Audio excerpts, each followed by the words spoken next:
Hello, my name is Ola, and I'm going to react to The Dark Knight by Nostalgia Critic. This was recommended to me by Cyriel Moore, American Nerd 76.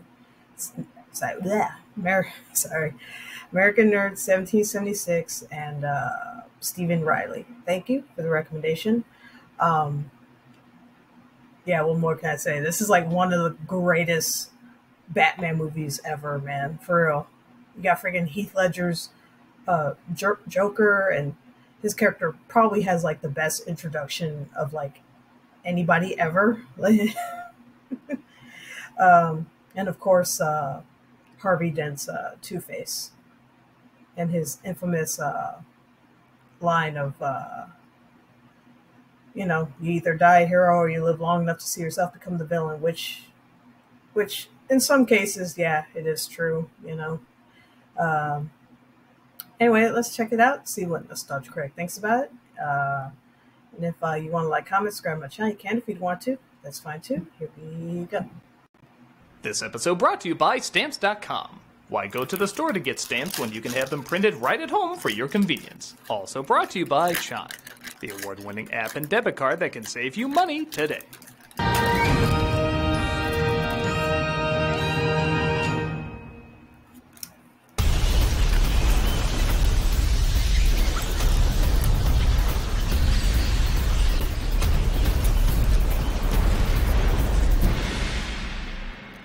Hello, I'm the Nostalgia Critic guy, remember? So you don't have to.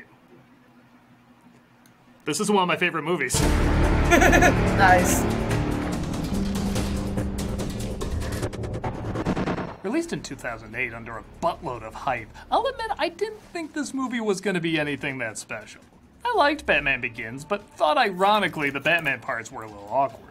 So with him obviously being more prominent in this one with the Joker who didn't fall into a vat of chemicals, I was already throwing up my hands like a man baby saying, this ain't gonna work. But man, did it win me over fast. The acting, the dialogue, the visuals, the intensity, even the action were not just improved on, they were a spectacle. This is what got the mass public saying maybe superhero movies can be more adult than we thought.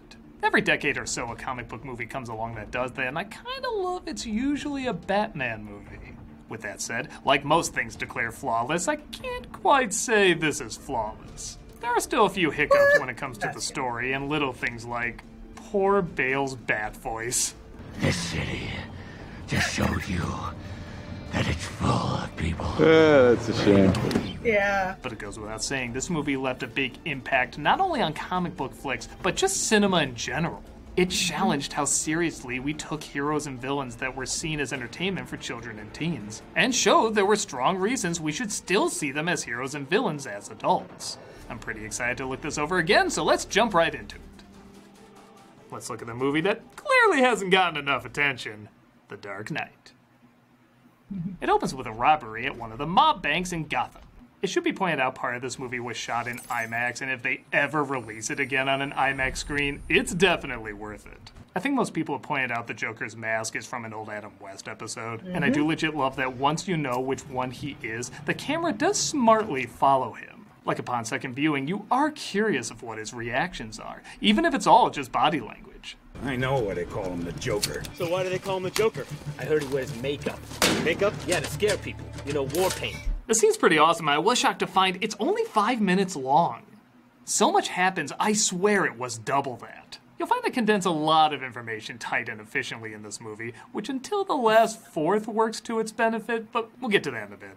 You have any idea who you're stealing from? After taking down a random William Fichtner cameo, we find the Joker manipulated the gangsters to take each other out, until he's the only one left to do a badass reveal. Whatever doesn't kill you simply makes you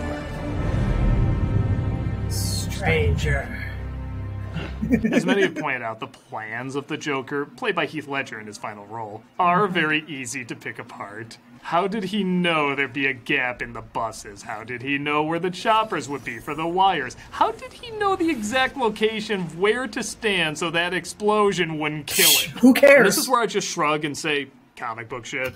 Yeah. Yes, this is meant to be more realistic, but it is still a guy who flies around as a bat, battling a clown. I give leeway on the technicals because comic book movies are supposed to be exaggerated to heighten the effect. So these details really don't bother me. What does bother me is the Scarecrow once again getting the shaft. Despite being in all three movies, he somehow never gets enough time and always comes across as underwhelming. But not as underwhelming as Batman. Wow, Bale really let himself go. Was he getting an early star for his Cheney role? No, these are other vigilantes who want to help, one of the many elements taken from the comics. But the real Batman shows up and, I don't know, it doesn't look that much better. I know I mocked before how silly the suit looks, but in this one, I think it shows the most. I mean, come on, he looks funny. It's not bad all the time, but when they don't know how to shoot him, they really don't know how to shoot him. If I was Gordon, I'd be like, several of these banks were robbed by a man in clown makeup who's ironically not as funny as, don't look at me, I'm gonna pee my pants. The costume does get an upgrade later, which isn't great, but I can at least look at him without thinking garage sale cosplay. And how about those vocals? What's the difference between you and me? I'm not wearing hockey pads. I am doing my best Patty and Selma voice, though.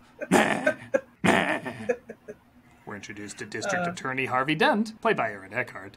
And I'm not gonna lie, his intro made me wonder if critics were wrong when I saw this movie. I see you hostile. Get him out of here. Your Honor, I'm not done. I find you guilty of being a badass mother. Harvey! Harvey! I honestly cannot wait to see what Misha Collins does, because he's playing Harvey Dent in the CW Gotham Knights show. Though I will admit, I saw the trailers for it, and it's kind of not good. I don't know, man. Like, I'm kind of debating whether or not should I see it or should I not. I don't know, man.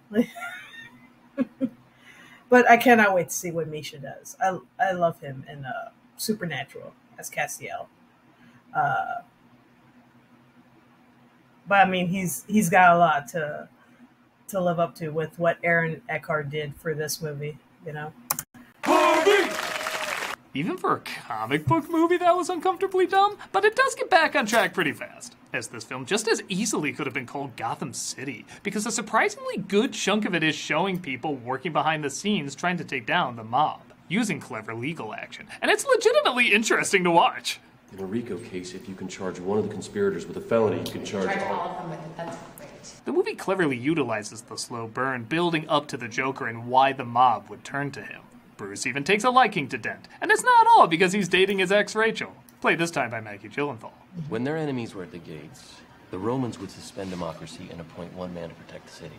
Before the League of Shadows took them down. Oh yeah, that's canon. You either die a hero, or you live long enough to see yourself become the villain. Painfully poignant, yet poignantly painful. While the mob scrambles to figure out how to keep their money safe from Dent, the Joker, fresh off of robbing them, says for half the money he can help them out. But not before a magic trick. I'm gonna make Spawn! disappear. Oh. I've seen this trick before. It's in his eye. Yeah. It's simple. We kill the Batman. I have an army of pencils ready to take him down. I know I'm preaching to the choir, but Ledger really does dominate every scene he's in. Mm-hmm. So many of these weird voices and tics so easily could have backfired, but it adds to the believability that he's intelligent, yet clearly crazy. Anytime he puts his life on the line, I totally believe he'd be okay with dying because he'd be doing what he loves, and he'd probably see it as funny in the end. Speaking of which, the dude is funny. You think you could steal from us and just walk away? Freaking Spawn, man. It's not even that clever a line, yet he made it hilarious. Speaking of hilarious, this is another scene where the Batman costume just cracks me up. Harvey calls him with the bat signal, and he just stands there while Harvey and Gordon talk. You're sitting down there with scum like Wirtz and Ramirez and you're talking... Oh yeah, Gordon. God, this makes me laugh. He's like a kid waiting for mom and dad to look at his drawing. I drew a picture of a rainbow. Bro, same. It's all black. Oh yeah, Gordon. Green Lantern thought it looked pretty. Meanwhile, we see one of the mobsters, played by Michael J. White, just does not have the best luck with clowns. Bueno, look at these scars. Oh god, not another Joker impression. Mommy gets the kitchen knife to defend herself. He doesn't like that. The Joker changes his backstory constantly, once again a clever holdover from the comic. But I think what makes them especially creepy is he tells them like they really happened. Mm-hmm. Any of these could have been the actual story, and you would believe it because he's so dedicated to convincing his victims it's real. He probably would slip in the real story just for his own personal laugh. She can't stand the sight of me. She leaves. Now I see the funny side. I'll also say, while the music in Batman movies is usually great, the Joker's theme takes it to a whole new level. In my opinion, a good third of what makes him scary is that disturbing drone that half the time sounds like a broken hairdryer. But Jesus, it's a scary-ass broken hairdryer. You have nothing to threaten me with. Meanwhile, Bruce flies to Hong Kong to try and get the mob boss who is holding all the mafia's money. They use sonar technology to nab him, leading to a line that's honestly too smart for its own good. Sonar. Just like a submarine, Mr. Wayne. Like a submarine. I have no joke. I think people just miss how obnoxiously clever that is. Batman breaks into the mobster's building and uses what's like a submarine for the air. Or a flying animal like a pigeon. Well, that could have gone better. He's dropped off to the cops, or he tries to make a deal with Rachel, Harvey, and Gordon. Wait a minute, isn't this supposed to be a Joker story? There we go. The image is disturbing. Oh my god, I died? One of the bad imposters is murdered, and the Joker will continue to kill every day until Batman reveals himself. I don't care if it turns into a found footage movie, this is the creepiest scene in the flick. Look at me. Look at me! While rehearsing, Kane admitted he forgot his lines because he was so scared shitless of Heath's performance. I'm a man of my word. Lines schmines, I'm forgetting I have bladder control right now. The Joker kills off a lot of big names upholding the law, naturally in a comedic way. Get in, open it, it'll tell you where you're headed. Oh, I get. And he tries to kill Harvey Dent as well, but Batman is there to stop it. Let her go. Very poor choice of words. Damn it, I should have said, please throw her off the building so I can save her and she'd date me. That would have been more specific. They survive what they clearly should not have survived, but again, comic book movie. And Bruce tries to figure out more who this Joker, supposedly working for the mob, is. You hammered them to the point of desperation. And in their desperation, they turned to a man they didn't fully understand. Isn't that the intro to like every Trump book now? 2 more people end up dead, and the Joker puts an obituary for the mayor in the paper. That somehow nobody stopped! Where was the editor that day? And one of Wayne's employees notices something a little odd while doing some research. What are you building for him now? Rocket ship? I want A rocket ship. $10 million. Fox tells the guy nobody would believe him, and he believes him. Yeah, it's a little odd, but I guess I can buy it. And at the commissioner's funeral, everyone is seeing if the Joker will follow through with killing the mayor. Commissioner Loeb dedicated his life to law enforcement and to the protection of his community. Oh, this has all been a misunderstanding. It's not Batman he was after, it's Batman well. The Joker does get his shot, but it's not for the mayor, it's for Gordon. His family sadly has to be told the bad news. You brought this craziness on us! You did! You brought this on us! At least I don't wear hockey pads.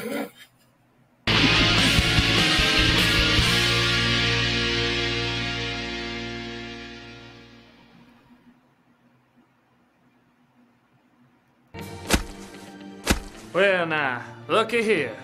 I struck stamps. Do you not value stamps? Well, you're a fool.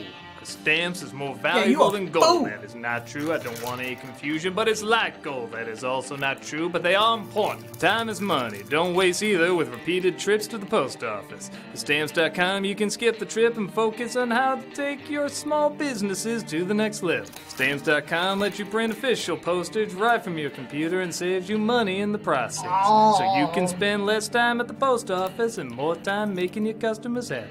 Stamps.com saves you time, money, and stress. But it is not gold. But you can still find it in the ground like I did. That is also not true. I don't know what I'm talking about. For more than 20 years, Stamps.com has been indispensable for over 1 million businesses. Stamps.com gives you access to all the post office and UPS shipping services you need right from your computer.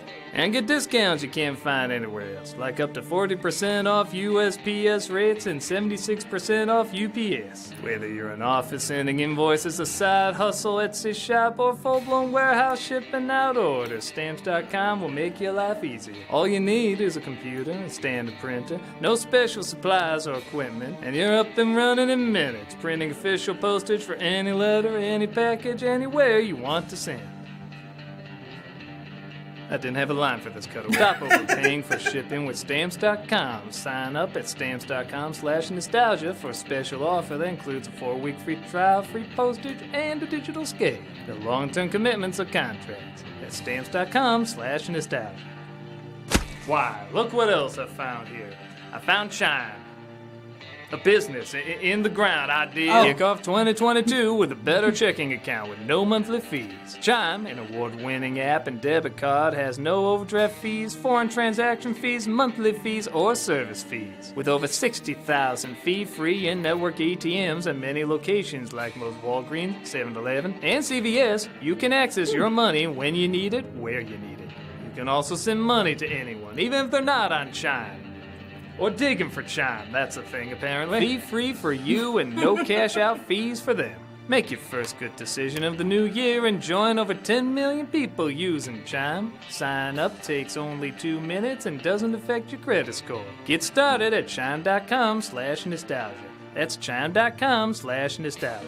Why, looky over there, that gopher with a high-pitched, quick voice. It's quite a coincidence. You're gonna hear a lot of information fly at you really quick. Banking services provided by and debit card issued by the Bancorp Bank or Stride Bank, NA members FDIC. Get fee-free transactions at any MoneyPass ATM in the 7-Eleven location and at any Allpoint or Visa Plus Alliance ATM. Otherwise, out-of-network ATM withdrawal fees may apply. Sometimes pay anyone instant transfers can be delayed. The recipient must use a valid debit card or be a Chime member to claim funds. If you don't want to dig a hole deeper than the one I'm digging right now with this sketch and this embarrassing accent, you sign up right now. There's Chime in that there mountain.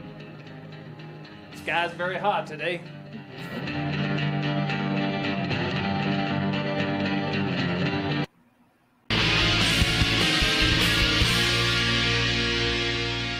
Batman goes to a nightclub to confront one of the mobsters working with the Joker. Why is nobody doing the Bat-2C? Meanwhile, Harvey kinda playing to the split personality thing, but not a ton. Hey, it's Threatens Polka one Dot of the Man. Joker's men using a trick coin, saying he has a 50-50 chance of living. You're the symbol of hope. I could never. Yeah, that was Polka Dot Man. If I saw this, everything would be undone. A man in a bat suit talking in a silly voice is saying, "You're acting crazy!" Batman says he'll turn himself in to stop the bloodshed, but not before hitting on Rachel one more time. You know that day that you once told me about when Gotham would no longer need Batman? You can't ask me to wait for that. It's happening now. I'll just say it, Bruce's simp romance with her is kind of pathetic. She's seeing someone else, she seems happy, he's now going to prison, yet he constantly makes a play that maybe they can work out. You once told me that if the day came when I was finished, that we'd be together. Bruce, don't make me your one hope for a normal life. Did you mean it? Did you mean it when you said you marry me when we grow up? This is kind of embarrassing. Maybe that's the idea, like despite all his brilliant badassness, this is the one area where he's kind of a desperate dork. But with so much else going on in these movies, their chemistry has never been that strong. If you turn yourself in, they're not gonna let us be together. I need someone more mentally sound, like a guy who would kill a man literally on the turn of a dime. In a surprise twist, though, Harvey tells everyone that he's Batman. I am the Batman. I really love that Nolan realizes the trick to get a good Two-Face is to get Harvey down. He knows in order to make the transformation more painful, he needs to be relatable. And a lot of time is dedicated to him being portrayed as heroic and likable, and not to a fake degree. For the most part. Your Honor, I'm not done. Just stop reminding me that clip's in this movie. The Joker rigs it where they have to take the lower route. Lower fifth will be like turkeys on Thanksgiving down there. Which they clearly don't. There's tons of ways around this. And the Joker chases them, trying to so blow awesome. open the truck. These things are built for that, right? He's gonna need something a lot bigger to get through this. I heard that. But Batman shows up, and where I really bashed the action in the first film, I can say not only is it a lot better in this one, but it has one of my favorite action sequences of all time. This chase is so well laid out, keeps the adrenaline high, and brilliantly has no music so you can focus only on what you're seeing. Again, the music is great in this, but cutting it out here makes everything strangely more epic. There's not even much dialogue. The language of this scene is practically nothing but crashes and explosions. That's so freaking sweet. Look at that. It's also edited much better. In the last one, everything was so shaky and cut around too quick. Here, you can make out everything and really feel like you're riding alongside them. When Batman crashes through a window, it doesn't just cut randomly to somewhere else. You actually get to follow him through the window this time. You get to experience what he's experiencing. Oh, I love that bike. Look at the clowns firing at them. It's like you're in a live-action video game. To a point where every time I drive a lower whacker, I can't help but get a little bit of an adrenaline rush because I always think of this scene. On top of that, almost all of it is really there. Yes, there was some model work and a few moments of CG, but they were used only when they had to be.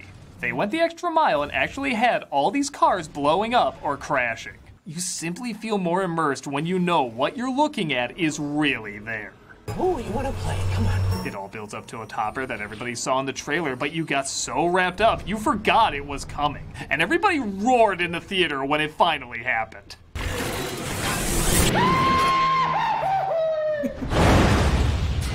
This leads to the ultimate showdown shit Gotham has ever had, with Batman charging towards the Joker. Oh, I love that. Leads to, I love that I'll bike. completely admit, a surprise that shocked the hell out of me. We got you, you son of a bitch. Again, the crowd went nuts here. I think it shows a movie is really working when there isn't a character you're not rooting for. It's kind of like the Coyote and Roadrunner, because everything with me is for some reason. It doesn't matter if they're good or bad. If they're passionate and interesting, you do want them to succeed in one way or another. Things go south, though, when both Harvey and Rachel disappear. Thus, the Joker and Batman finally have a sit-down. This is basically a Funhouse mirror version of Heat, but who gives a shit? It's great. I'll show you. When the chips are down, these civilized people, they'll eat each other. Joker says he's trying to make a point as an agent of chaos, which is a little contradictory. If you're an agent of chaos, you shouldn't have a point. But he does go back and forth between proving something and just spreading madness that I think it kind of acquits itself. Don't worry, I'm gonna tell you where they are. And that's the point. He tells him where Harvey and Rachel are as they're both in separate buildings about to be blown up. Batman goes to save Rachel, but discovers the Joker switched the addresses.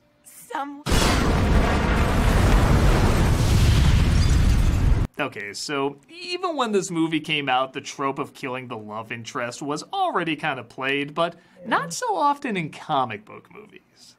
I guess you could argue Lois Lane, but she comes right back, so I don't think it really counts. In my opinion, this does what Spider-Man didn't have the balls to do, and Amazing Spider-Man 2 was late to the party with. My only problem, he doesn't mourn her that much. Yeah, we get him looking over the wreckage and sulking in his room a bit, but Alfred's like, you can take it, and it's never brought up again by him. Didn't you think there might be some casualties? Things were always going to get worse before they got better. Honestly, Harvey takes it a lot harder, which makes sense as this, mixed with the fact that his face got blown off, drives him insane. And this might be an unpopular opinion, but I think maybe the movie should have ended here. This is the emotional height of the film. The Joker escapes. Harvey is scarred. We're at 1 hour 40 minutes, a perfect running time. Imagine if it just stopped like this.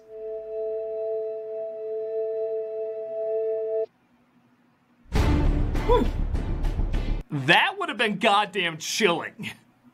Seeing how they build up another one at the end anyway, I feel like this could have worked. But instead, we have 50 minutes left, and honestly, what's in this 50 minutes could have filled a whole other film. I guess because they wanted to squeeze in so much, it's condensed in the final third. But like I said before, it is condensed well. Not only is half of Harvey's face scarred, and a pretty great effect that still holds up, but his double-sided coin is too. I love this because it represents how now he can't play tricks, he can't make his own luck. It worked for a while, but it cost him dearly, and now he's spun into the opposite, where everything is one way or another, brought on by chance. I told you, I'm a man of my word. I just Scrooge McDucked myself. As you'd expect, though, he sets the money ablaze and calls in on a talk show with the employee from earlier saying he's gonna reveal who Batman is. Joker says he likes the mystery now, and if the guy isn't dead in an hour, he'll blow up a hospital. Yeah, like I said, they tried to squeeze in a lot in this last third. With people scrambling, both evacuating hospitals and trying to kill this guy, Bruce does manage to save him, but make it look like it was an accident. That's a very brave thing you did. Trying to catch the light? Hey, thanks, Batman. I guess I ruined that. With the Joker wearing easily the funniest costume in the movie. Hi. And yes, this was a popular cosplay for a while. He convinces Harvey that he's just a mad dog and he should take vengeance out on those who let him off his leash. This begins Harvey's coin flipping, and I do like he puts the Joker in his trial of chance, too. It really does make sense a villain based on chaos and a villain based on chance would fit well in the same movie. You live. You die. Now we're talking. Of course, he gets lucky, Harvey escapes, and the Joker blows up the hospital that again really was demolished and looks amazing. There is a rumor that the explosions accidentally stopped and Ledger improvised the scene of him hitting the detonator until they went off again. But look at the camera work, look at the staging, look at how many explosions there are. That's not how this works. Nolan even said they purposefully had it stop so they could set the demolition part up while keeping Ledger safe. Even if the rumor isn't true, though, it's still a spectacular moment. But then we get another climax. Yeah, honestly, the whole third act is just one long climax. Where after the Joker kidnaps Anthony Michael Hall. If you don't want to be in the game... Really? Yeah, get out now. Random. He puts a bomb on two fairies who must make a choice which boat will blow up. And if they don't choose in an hour, they'll both blow up. And you might want to decide quickly because the people on the other boat may not be quite so noble. First off, this kind of feels like a two-faced plan, like you're forced to choose one or the other. And second, this is where the movie stops being great and instead just becomes good. We're introduced to this idea of Batman using everyone's cell phones to track everything. This alone could be an interesting movie instead of just the last half hour. This is wrong. I've got to find this man, Lucius. I'm also going to take a wild guess and say this is a commentary on the George W. Bush administration. Harvey starts killing the people who wronged him in ways I still don't fully understand. Your driver. Did he get out of the car or what? What happened there? People on the ferry are debating what to do like it's a Saw movie. The hostages are switched with the henchmen. We have to have a hand-to-hand fight with the Joker. Even though it's all done well, after the hospital bit, I'm kind of done. This would have been a great climax in another Dark Knight movie, but they squeezed it all in here, and that's what it feels like. It feels like it's squeezed in. The little leeway I'll give it is that it is like what the previous film said. It is about escalation. The chaos never stops. It's relentless. Everything seems spinning out of control and crumbling with Batman trying to pick up the pieces. That is essentially the Joker. I just think there were better ways to do it than to just add an Act 4. But it is still very intense and keeps your interest, as after neither fairy blows the other up and Batman stops the Joker from detonating them both, the Joker reveals how destroying Harvey was his ace in the hole. All it takes is a little push.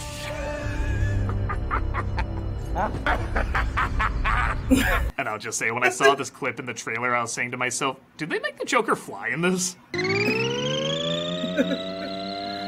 Even though the Joker's arrested, Harvey kidnaps Gordon's family and gives them the same coin toss as the others. You're not going to hurt my family. Just the person you love most. Is it your wife?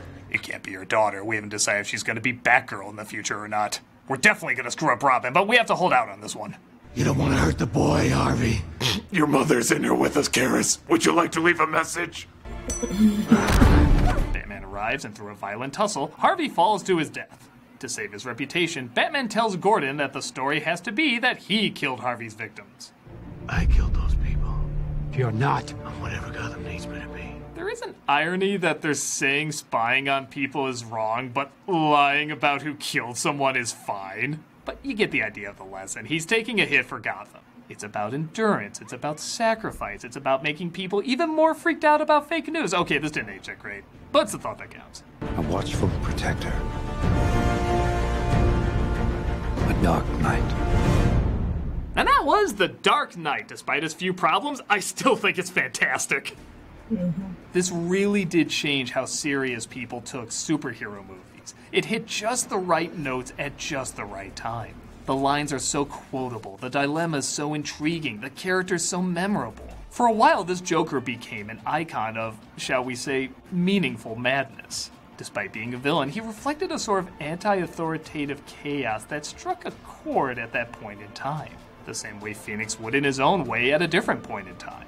Well, okay, I can't say it's perfection. The amazing moments overshadow all of the flaws, and gave you an amazing experience that changed the cinematic landscape of this genre.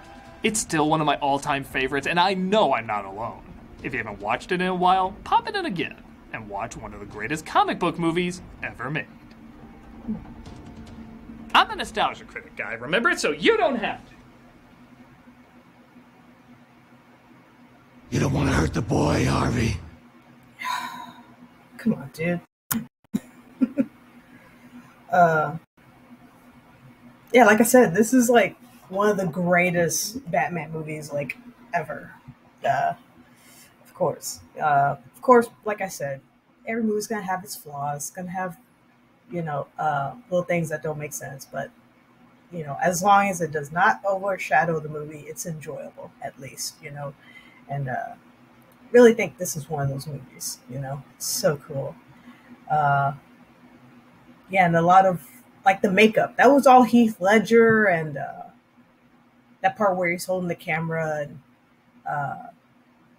when he's screaming, "Look at me," to that guy in the room with him. That dude's reaction is legit. He got scared of Heath Ledger, dude.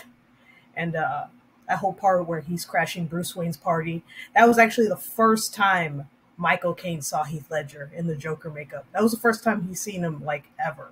And his reaction to him is legit. Like, he was terrified of him. It's just really sad, man, that this was his last performance, man. It sucks that, we lost him too soon, man. He didn't deserve to go out like that. But at least he left us with a very, very memorable performance. A performance that a lot of people have tried to, do themselves, with Jared Leto and Joaquin Phoenix. I think really Joaquin Phoenix, I think he really did his own Joker, man. He was really good in that movie.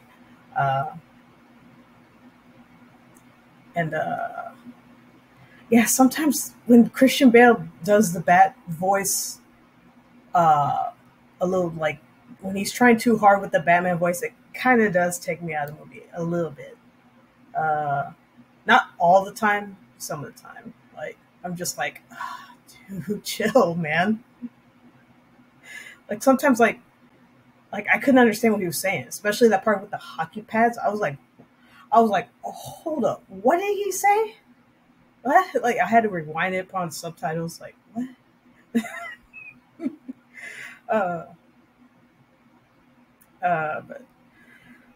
Yeah, it's still a great movie. Yeah, I love the hospital explosion scene, the chase scene. That was freaking awesome, freaking sick. Yeah, I love this movie. Let me know what you think. If you like it, don't like it, haven't seen it yet. If you haven't, I highly recommend it. And yeah, that's it. That's my reaction to The Dark Knight by Nostalgia Critic. I hope everybody had a good and safe Thanksgiving. And everyone take care of yourselves and each other. And I will see you in the next one. Bye.